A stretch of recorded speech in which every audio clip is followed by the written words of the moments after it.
Hey there, Michelle L. Forbes here, and you are tuned into the Win-Win Life Talk Show and Podcast. Welcome. So I have a quick question for you. As I was thinking about our show today, and I paused for a bit and just went quiet, a question stirred up within me. I must say I'd start today's show asking you that question. If you found out that you have 3 months, 6 months, or a year left to live, what change, if any, would you make? And if you would make any change, what would such a change be? And would the change be different for the 3 months, 6 months, or the year? Or would it be the same change that would be made across the board? As I make a note of that question or those series of questions, I thought to myself, what would make whatever change that we do, if we do, being implemented and being taken, being acted out, if we knew we had 3 months or 6 months or a year to live? What made the difference?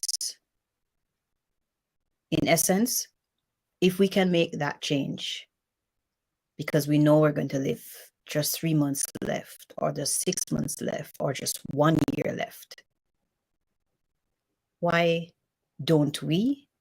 Why can't we? Why shouldn't we make that change or those changes now? More specifically, let's say you are in an abusive situation and you've been at it and you've been telling yourself that it's going to get better, things are going to change, and on the thoughts that you play in your mind. If you know you had only 3 months left to live, would you want to continue living in that abusive situation? Only 6 months, a year. Would you want to spend the next year of your life being in that abusive situation? Or you're working for an employer that just absolutely walks over you, don't appreciate the value that you bring to that company. Would you want to live the next 3 months being in such a situation, in such an environment, in such a place? Is that how you'd want to close out your chapters here on this earth? And on the question, the case would change from person to person, from situation to situation. But basically, it is upfront in your face saying, where are you at now? Does it measure up to what you know in your heart of hearts is what you deserve and should be having? And If it doesn't, why are you settling? Why settle? Why stay in that place, which is not permanent, even if it is engraved in snow, in stone? The stone can be broken up and put back together, or just get a brand new stone. So I call you today to bring on my comment section. Hi, Sherry. Hi, Sherry. Makes sense. Yeah, makes sense. Make lot of sense, Sherry. As I just got quiet today and that thought just dropped in my spirit, and I'm like, okay, assessment time, Michelle. Assessment time. And so as I'm asking you guys this series, this question, which led into a couple of other series of questions, I'm asking myself that question too. Like, are you worth living a life that you absolutely enjoy, you're satisfied with? You are bringing value to you, you're bringing value to God, and you're bringing value to others around. A win-win all around situation. Will you have some cases where you have lose some battles? Probably, yeah, but we don't view it as a loss. We view it as an opportunity to learn, because that's exactly what it is. So it too is a win. That's why we say win-win. But I challenge you this week, for the remaining of March, for the remaining of the year, put yourself through that assessment of those questions. If you knew you had only 3 months left to live, 6 months left, 1 year, would you continue on the same path that you are continuing?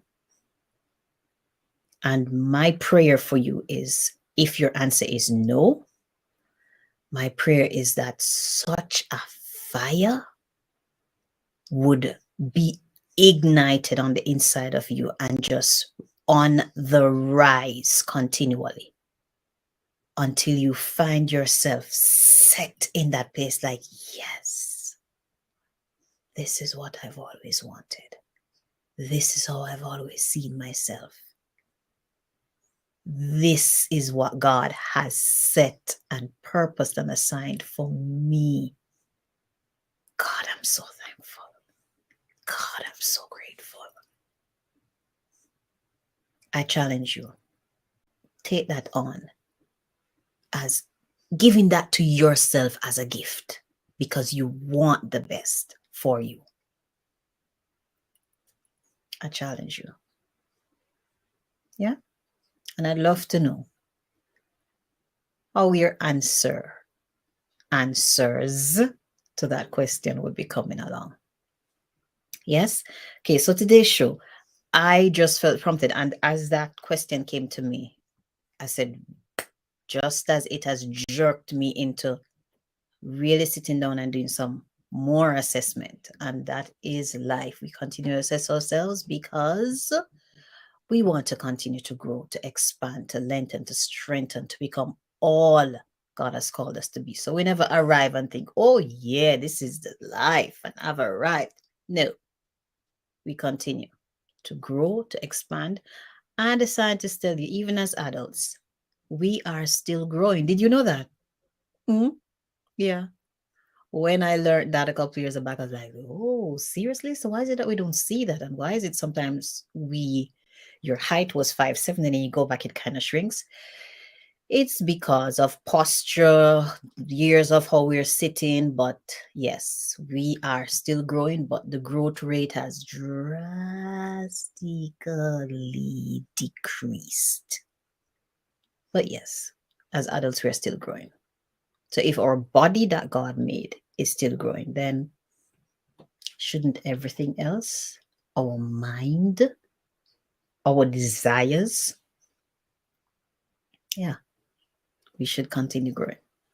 So today, our show, I believe you would have seen our flyer, and if you haven't, I'll share with you what our flyer says.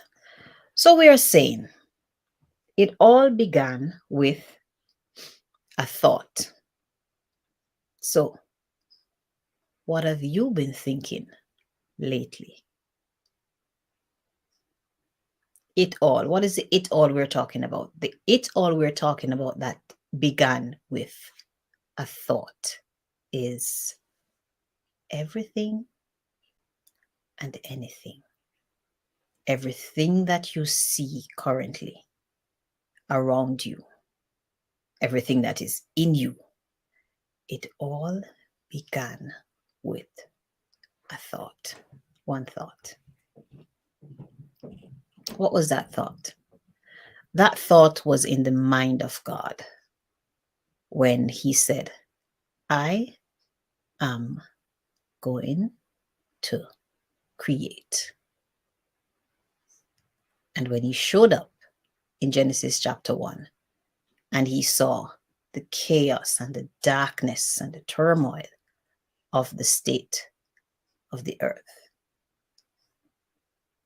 the state of his then current situation, he decided, I'm going to create. And I'm going to create what I want to see, my desire. In the book of Psalm 37, God says he gives us the desires of our hearts. Yeah, those desires of our hearts are created. And though he gives, we have to reciprocate a, yes, Lord. Some person said, no, God, no, that's too much. Like, no, God, I can't handle that. Yes, Lord. Because why? We trust him. We trust his judgment. We know he wants only the best for us, as expressed in the book of Romans, where it says, for we know, we're not guessing, we're not thinking, we're not asking about from different persons. We know that all things work together for our good, to them who love God and to them who are called according to his purpose. So it all began with a thought. And so it all began with a thought. Last week we started and we were talking about creation. What have you created lately? And who is benefiting from the creation, the created things or services that you would have created, that I would have created? And so our follow-up part 2 this week is it all began with a thought. So if it all began with a thought, the follow-up question to that one is, so what have you been thinking lately?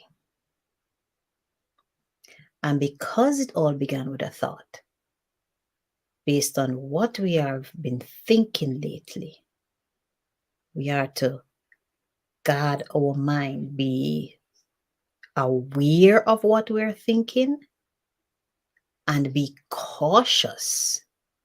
Why? Because we want to be sure that whatever it is that we're thinking is what we want to see come forth.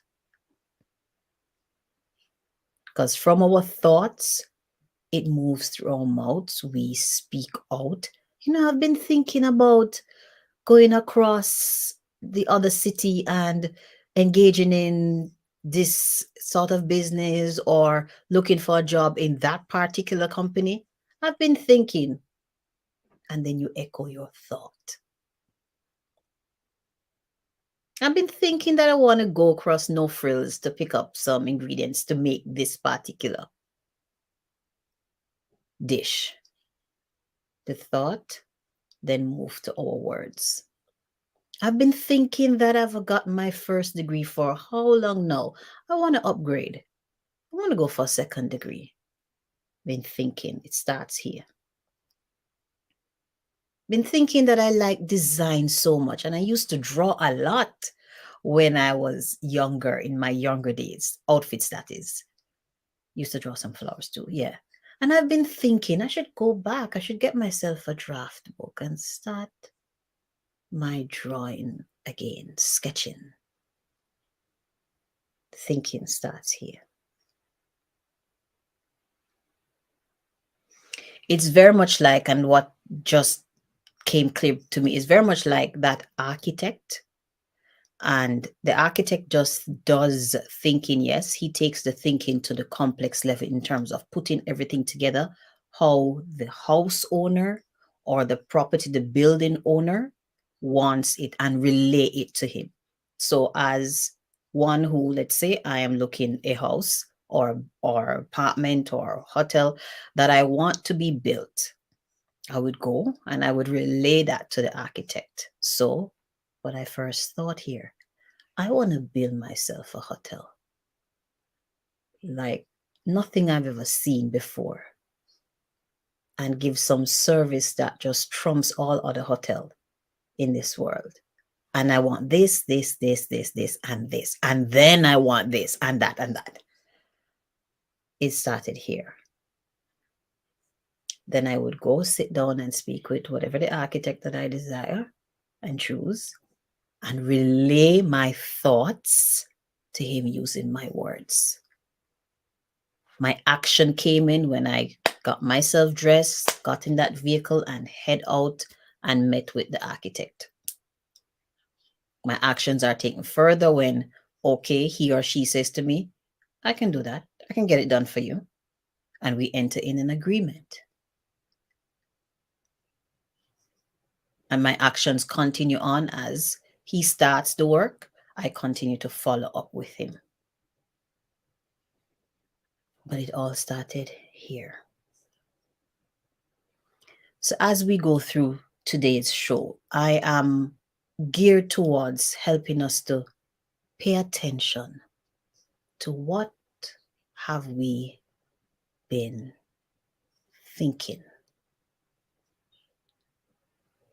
What have we been allowing to either pass through our mind or take residence there?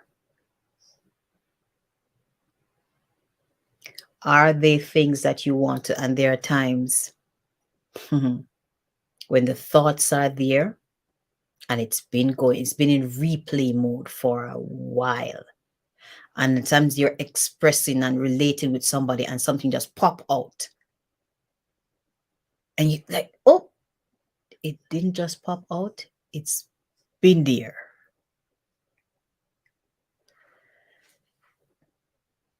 And I'm sharing this with you, and I'm being very open and transparent. Just last night, some thoughts were going through my head. I was addressing some things in my mind, and I'm like, bet not make that a practice. Bet not make making such statements a practice. That's in my mind, because if you do, unbeknown to you, you're in a conversation or somebody pressed the wrong button, trigger you, and whoops, that comes out. It would have already been a part of me, because I would have allowed it to take residence as I would have thought of it and thought of it and thought of it and thought of it. So again, I say, as we go through the next few minutes here, my assignment is to get you to becoming aware, and not a one-time thing just on today's show, but that a paradigm shift will take place within your mind and your mindset, where you intentionally make yourself become aware of what is passing through our minds. And you take authority if it doesn't line up with either what God says concerning you or what you just desire for you. Take it captive and decide, no, Not up in this house. Not up in this house. Out you go.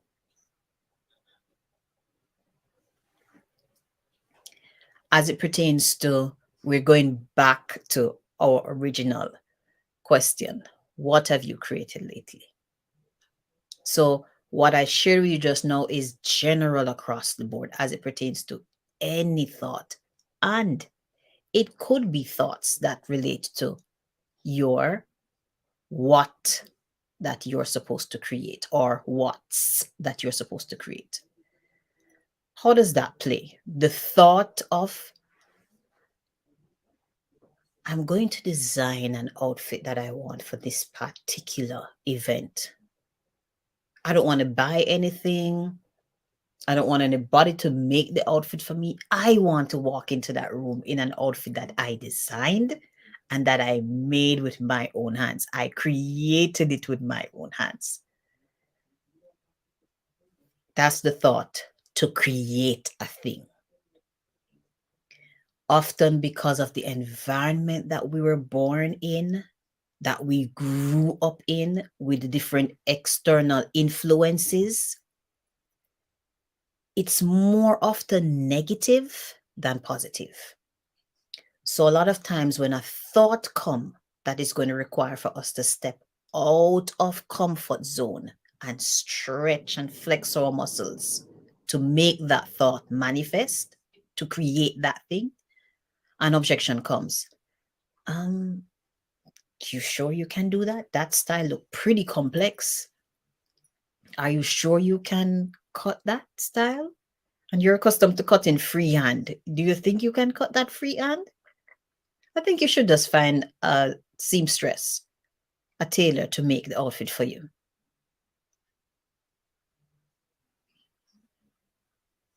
At that point, it's a decision that's necessary. Are you going to yield to that thought which allows you just to remain comfortable and not be stretched and see it as an adventure and a challenge? To say, I'm going to do it. And if it means you're going to cut that outfit on a paper first, make a paper pattern, and then put that pattern on the material, when you're sure, yes, this is it. I got it on the paper. And then you drop it on the material and then you cut. Even if it means you have to do that, which is going to take longer. Yeah. But it means you would have taken the thought and begin to create the thing. Begin to create the thing. So we go back to that first question. What have you created lately?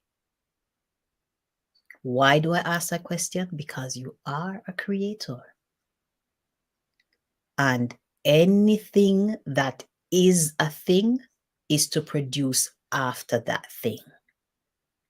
A living thing. So us as living beings, human beings, animals as living beings, plants as living things, have to create after its own kind.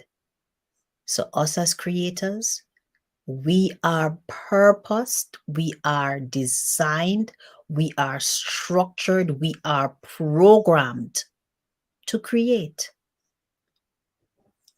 And as I mentioned last week, in my post from last week, we have been creating. It's been a thing that we've been doing. The pushback comes when it's something requiring for us to do something we have either never done before, or it just looks so much like a mountain that that pushback happens within us. We haven't opened and said it to anyone else. The pushback comes first within us. I challenge you today to push right back at that question, that, like, are you sure? Push right back at that, are you sure? And we don't push right back up here. We open our mouth and we said, of course I am. I can do it. I can do all things through Christ who strengthens me. And furthermore, I am going to do it. Watch me. I am challenging you to come up to a point where you refuse to just settle anymore. It's like, I've lived my life long enough settling. Enough already of it. Let's go. Let's create something in this earth. Let's serve ourselves. Let's serve God. Let's serve mankind with what God has already packaged within us. It's for us to unpack it and said, here, partake. Partake, Michelle. Be glorified, God. Partake, world.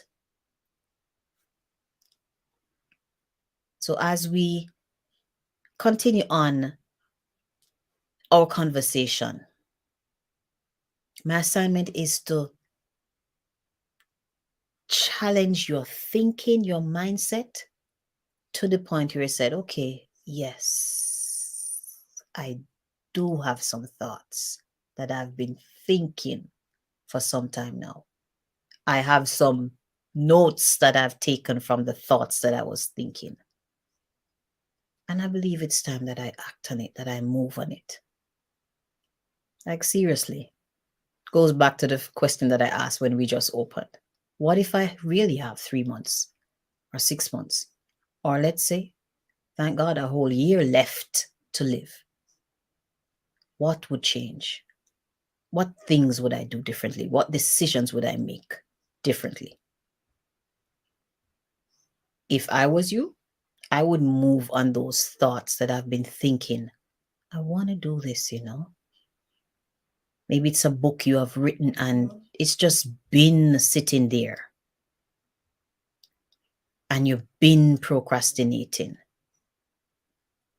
What about finish the creation of that book and release it to this world that folks may be blessed? As I said, release it, and I touched on the book. My mind goes back to Miles Monroe, which says the cemetery is one of the richest places on the earth. And as he would have said that, books were one of the things he said. So many books are buried there, never given the opportunity to see the light of day on this earth. I charge you, I challenge you, let not that be said about you. Make up in your mind that everything you came back, you came to this earth with to deliver. I'm going to deliver. I'm not going back to God with it. You hear? As I said that, my mind go to, you know, sometimes children, their parents give them a package or something to take and give to somebody. And in the heart of hearts, they really don't want to do it. They just want to go back and sit down and watching their cartoon or go back outside and run up and down and play. And they would go and take just a step or two and say, I don't find him. I don't find her, mommy. Oftentimes the mom would say, boy, go. She's over there. But is him bringing it back to mommy saying, we don't want to bring back anything to God. To say, I didn't do it. I didn't get a chance. I didn't. Do you recall what he said to that one servant who got the one? I've never heard any minister said this. But listen, it's 3 of them. One got 1, one got 2, one got 5. If any out of that 3, those 3 servants should blow their assignment out of proportion, it should have been that person who got that 1. Do you know why? Because they only had 1 to deal with. Can you imagine being given 2 assignments? We're looking at it from the angle of assignments, or 5 assignments. If any of those 3 who should have come back and said, here, I blew this out the proportion and just left dust on my tail for anybody else who's following. Just one. They had to carry and manage just one. And he was not able to be trusted with that one.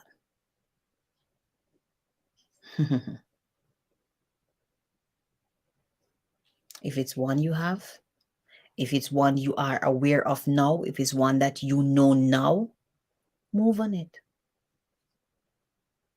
Begin to talk about it and make plans about it and steps towards it. Don't bring it back and give it to God. He would not be pleased, as we see in Scripture. He would not be pleased. And you can well do it. You can more than do it. You are more than capable of doing it. There's a saying that goes, build the plane while you're flying it. And I made a note of that. Okay, we're a little over time. I made a note of that to share with you from this angle. There are several times when the thought of a thing, of us doing a thing, because it is so great, sometimes it is something that no one else has ever done. But the thought of us engaging in that and doing that comes and at times paralyzes us from even talking about it, much less doing something about it. As I shared that statement with you just now, the saying that says, build the plane while you're flying it, it's from the angle of, don't sit and wait to understand what you're to do it to the full degree, 100% degree, to know how to do it to the full 100% degree, or to even have everything that you need to do it to the full 100% degree. I challenge you not to sit and wait for that. Build the plane with whatever you have at that point. Whatever you've put together with the one thought that you got, whatever you've put together so far, start flying and building it while you're flying. And I give you reference for that. I don't know how much this is practiced now in schools, but back in the day when we were in high school, there are times we would have on-the-job training, especially for, and when I was teaching too in St. Kitts and Nevis, especially for the students who were hands-on students. They weren't so much of an academia, but they were hands-on students, carpentry and mechanic, those sort of students who work they prosper in working with their hands. And there would be on-the-job training for them. They are training and working and making and creating things while they're on the job, not after they have gone to finish high school and gone to college and gone to university and get the degree to show I am an established mechanic. I am an established carpenter. Nope. They learn the trade while they are building and making furniture for folks. They learn the trade, acquire the skills, refine and fine-tune those skills while they are fixing and putting together the different parts on persons' vehicles. So, another challenge for you today. As you make that decision, I refuse to settle anymore.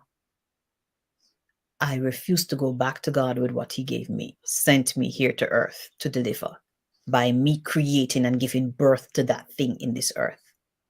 And so I'm going to step out and build a plane, work on that thing while I'm flying it. Flying it mean I am in route towards the full manifestation of that thing. I'm not waiting for all the cards to come on the table and then I put them together and form the puzzle. But while I am en route doing that thing, I'm building it and putting it together. So I challenge you. That's what I have to share with you today. And we will be continuing for the remaining of this month. We will be sharing and we will be fleshing out you as a creator. Why are you here? What are you doing about it? What have you created lately? What have I created lately? What have we created lately? And if we haven't, what are we going to do about it? What are you going to do about it? Creator, you. Creator, Gareth. Creator, Sherian. What are you going to do about that which you are here to create? And every other person who would listen to this video on the replay, what are you going to do about the created things and services that you were sent here to earth to deliver? That's what I have for you today. I trust that you were blessed and that you received value from what I would have shared with you today. Until we meet and see each other again next week, same time and same place. Love you. Share this video today. Share it with all and whosoever will. Sherry says, execute. Great answer, Sherry. Great answer. What are you going to do? Sherry says, execute. You're welcome. You're welcome, Gareth Forbes, my husband. Enough of the procrastination. Yes, Sherry. Hallelujah. I can do all things through Christ who strengthens me. Use words of affirmations. Yes, Gareth. So true. Negative thoughts often kick in when it's time to make that big move. You are on point, Sherry. You are on point. But I charge you by the Holy Spirit Himself for that fire within to kick right back and say, nope, not today, not tomorrow either, and not the other day either. Like you get your eviction notice to move on that now. No, we're going to move on our thoughts. We're going to talk about them until those around us tired of hearing. And we're going to bring them to life by creating and giving birth to each of our creations. Alrighty. God bless you. Thank you for tuning in today. Share, like, and God bless you. Have a wonderful rest of the day. Au revoir until I see and meet with you next week. Same time, same place.